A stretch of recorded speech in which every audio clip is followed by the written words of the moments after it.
Bharatiya Janata party अब पूरी तरह नई पीढ़ी के लिए नेतृत्व हस्तांतरण की तैयारी में है। प्रधानमंत्री नरेंद्र मोदी ने आगे की भाजपा को बनाना शुरू कर दिया है। प्रधानमंत्री मोदी ने इसकी शुरुआत अपने मंत्रिमंडल विस्तार और फेरबदल करके की। अगले कदम के रूप में कर्नाटक के येदियुरप्पा की जगह पूर्व मुख्यमंत्री एस.आर. बोम्मई के बेटे बसवराज बोम्मई को मुख्यमंत्री बनाया गया है। भाजपा के भीतर चर्चा ये भी है कि देर सवेर मध्य प्रदेश में भी नेतृत्व परिवर्तन होगा और शिवराज सिंह चौहान की जगह नरोत्तम मिश्रा, बी.डी. शर्मा, प्रहलाद पटेल या किसी और को कमान दी जा सकती है। दरअसल मोदी शाह की जोड़ी अब पूरी तरह से अपने युग के भाजपा को तैयार कर रही है, जो अटल, अडवाणी और जोशी युग की छाया से न सिर्फ पूरी तरह मुक्त होगी बल्कि आने वाले दशक तक पार्टी नेतृत्व के शिखर पंक्ति में यही चेहरे रहेंगे जिन्हें अब जिम्मेदारियां दी जा रही। चारा घोटाला मामले में जमानत पर बाहर आए राष्ट्रीय जनता दल के प्रमुख लालू यादव धीरे धीरे सियासत में सक्रिय हो रहे हैं। नई दिल्ली में अपनी बेटी मीसा भारती के आवास पर करीब 2 महीने से स्वास्थ्य लाभ करा रहे लालू प्रसाद यादव हाल ही में लोगों से मिलने जुलने का सिलसिला शुरू कर चुके हैं। इस दौरान राजद प्रमुख कई नेताओं से मुलाकात कर चुके हैं। इसी कड़ी में सोमवार को उन्होंने समाजवादी पार्टी के संरक्षण और उत्तर प्रदेश के पूर्व मुख्यमंत्री मुलायम सिंह यादव से मिलने उनके आवास पर पहुंचे। दोनों नेताओं के बीच चाय पर करीब 40 मिनट तक बात हुई। इस दौरान मुलायम सिंह के बेटे और सपा प्रमुख अखिलेश यादव भी मौजूद रहे।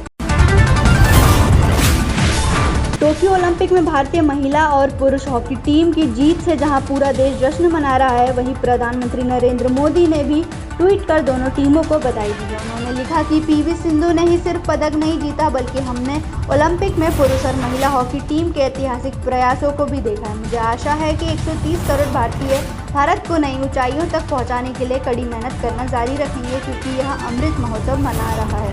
इसके अलावा एक अन्य ट्वीट करते हुए पीएम मोदी ने कहा कि अगस्त माह अमृत महोत्सव की शुरुआत का प्रतीक है और इससे पहले कुछ अच्छी खबर आई है जो हर भारतीय के लिए सुखद है।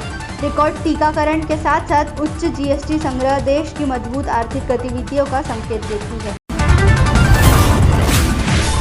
असम मिजोरम सीमा पर 26 जुलाई को हुई हिंसक झड़प के बाद लगातार तनाव जारी है। दोनों राज्यों के बीच विवाद को सुलझाने के लिए केंद्र सरकार भी लगातार स्थिति पर निगरानी कर रही है। इसी क्रम में सोमवार को प्रधानमंत्री नरेंद्र मोदी असम के सांसदों से मिले और राज्य की कानून व्यवस्था पर चर्चा की। बता दें कि दोनों राज्यों में हिंसा के बाद केंद्र सरकार भी अब एक्शन मोड में आ गई है। इसके तहत सरकार अब उपग्रह से ली गई तस्वीरों की मदद लेगी। इन राज्यों के बीच अक्सर सीमा विवाद उठते रहे हैं। कई बार ये हिंसक रूप भी ले लेते हैं, जैसा कि हाल ही में असम व मिजोरम के बीच हुआ था जिसमें 6 पुलिसकर्मी शहीद हो गए थे। भारत में कोरोना की तीसरी लहर इस महीने से दस्तक दे सकती है। विशेषज्ञों ने कहा है कि अगस्त के महीने में कोरोना की तीसरी लहर आ सकती है जिसमें रोजाना 1 लाख कोरोना के मामले सामने आएंगे। इस वक्त देश में हर दिन 40,000 से ज़्यादा नए मामले सामने आ रहे हैं। वहीं 550 से ज़्यादा लोगों की मौत हो रही है, जबकि रविवार को 49,000 लोग स्वस्थ होकर घर लौट चुके हैं। विशेषज्ञों के मुताबिक अगस्त के महीने में शुरू होने वाली तीसरी लहर अक्टूबर में अपने चरम पर जा सकती है। दूसरी लहर में कमजोर स्वास्थ्य अव्यवस्था को देखते हुए केंद्र ने राज्यों से ऑक्सीजन, दवा समेत अन्य जरूरी सामानों को पहले ही उपलब्ध रखने की निर्देश दिया है।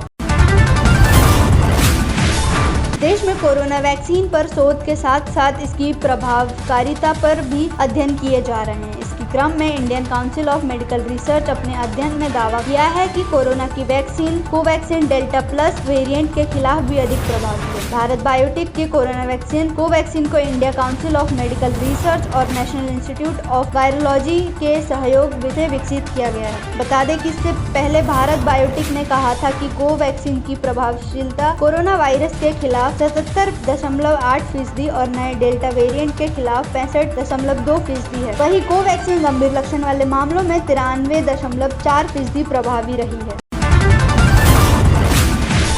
असम मिजोरम विवाद सुलझाने के लिए केंद्र सरकार चिंतित है। गृह मंत्रालय लगातार इस पर नजर बनाए हुए है। असम के मुख्यमंत्री हिमंत बिस्वा शर्मा के खिलाफ केस दर्ज होने के बाद केंद्रीय गृह मंत्री अमित शाह और ज्यादा सक्रिय हो गए हैं। अमित शाह ने रविवार को दोनों राज्यों के मुख्यमंत्रियों से बातचीत के जरिए मामला सुलझाने की अपील की। उन्होंने मिजोरम के लोगों से अपील की कि स्थिति को किसी भी तरह बिगड़ने ना दे। ऐसे में अब दोनों राज्यों के बीच शांति बहाली की उम्मीद की जा रही है।